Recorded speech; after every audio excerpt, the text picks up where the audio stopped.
Hello everybody! Today we're going to be working on a very special collage based on the book If the Dinosaurs Came Back. We're going to be making a If the Dinosaurs Came Back collage using white paper, any colored paper you would like, pencils, Sharpie, or any other black marker that you might have on hand, a pair of scissors, and a glue stick. So let's get started. So step one is we're going to work on our background. So in the story, If the Dinosaurs Came Back, you find that these really bright, colorful, fun dinosaurs are trampling all over different cities and fields, indoors, outdoors, they're all over the place. It's sort of imagining if the world was filled with dinosaurs today, where would they go, what would they do, what would it look like? So you have to decide, are you going to do an indoor or an outdoor scene? Are there going to be people in your scene or just buildings and objects? I think I'm going to do a scene involving some buildings and a street. So I'm going to start by drawing a line across my page. This is called my horizon line. This is where the sky is, and this is the ground.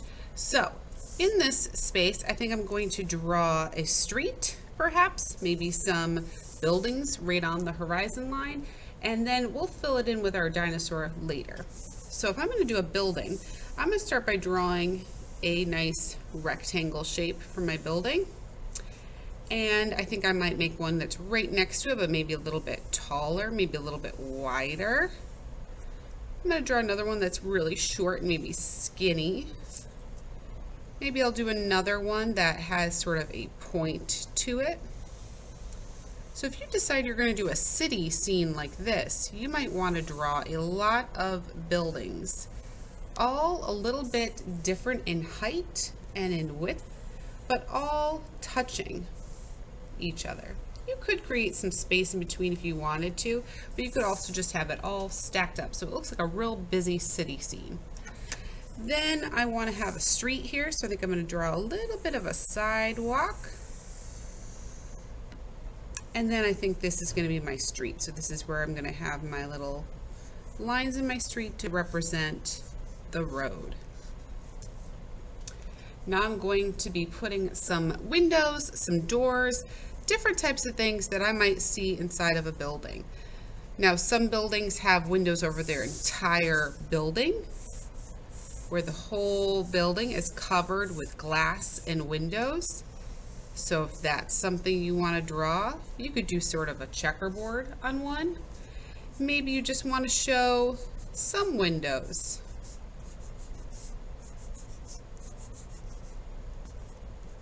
Whatever you decide to do, make sure you repeat it over and over so we create sort of a nice little city look so that every building is a little bit different from each other. You're going to continue to add details to your scene until you're happy with your design.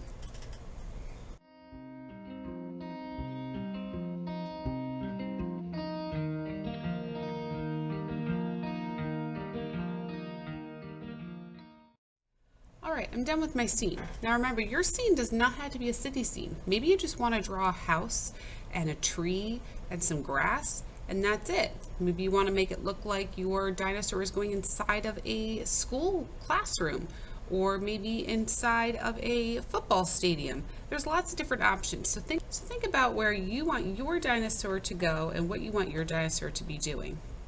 All right, next step is to outline everything with Sharpie. We're doing this so we have a nice black and white background that we can put our colorful dinosaur in so he or she really stands out.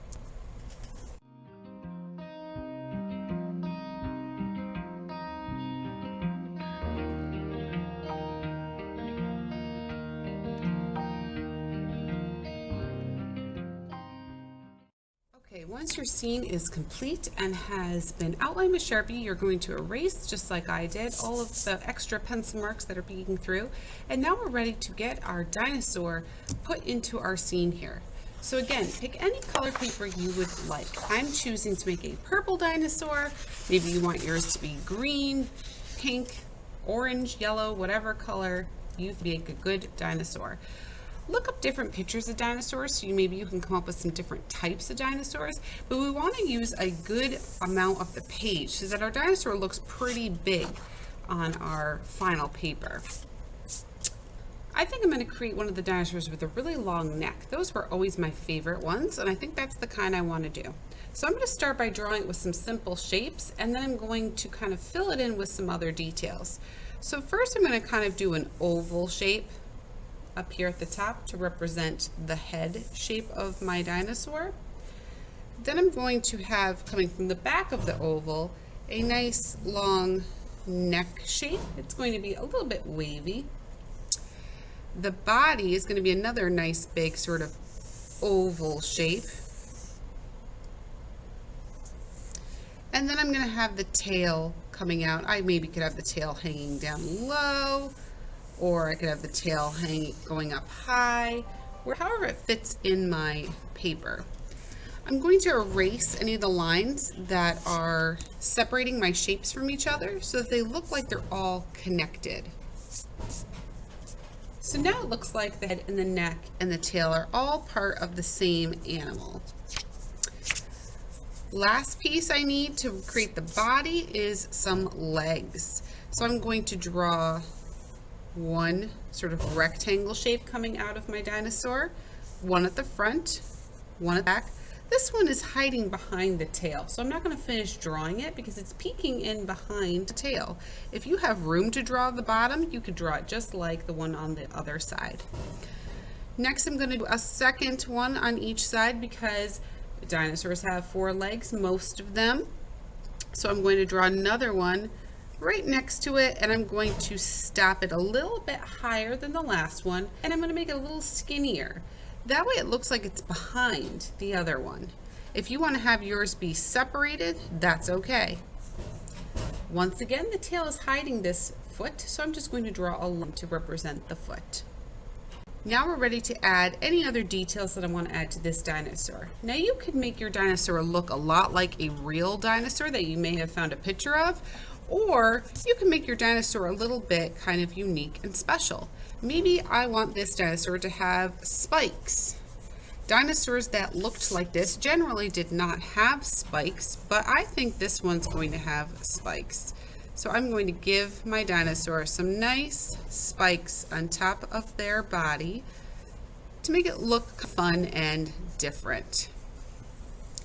I'm going to give my dinosaur a nice eye, so it looks like my dinosaur is looking out, and perhaps even a nice little smile, because mine is going to be a friendly dinosaur. If you want to add stripes, polka dots, anything at all to your dinosaur, feel free to do those details now. If you want those details to really stand out, you can trace it with your black marker.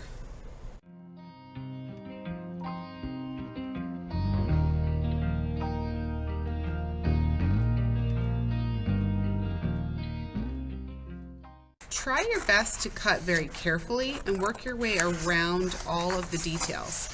If you make a mistake though and cut something off that you didn't mean to cut off, don't worry about it, because the good news is that we're going to be gluing all of our pieces down anyway. So anything that was cut out by mistake, don't worry, because we are going to be gluing those missing pieces back down again onto your final paper.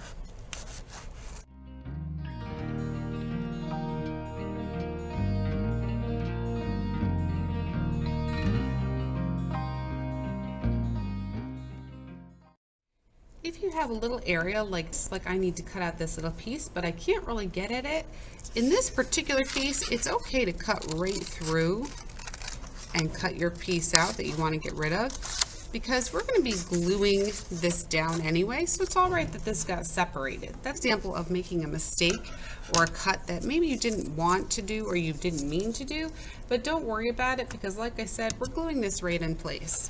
Right. Here's our background scene, here's our dinosaur. If you did a dinosaur that's kind of small, you can sort of decide where you want to put your dinosaur. If you want to put more than one dinosaur in a scene, feel free to do that too. I think I'm going to put my dinosaur right over here in the edge, and that way I have a little space on one side, a little space on the other. Let's get our glue stick. When you're glued to your dinosaur, make sure you get all the edges, especially any little spikes or small parts that are sticking out. Those are really important to get so that your dinosaur doesn't go flying off of the paper when it dries.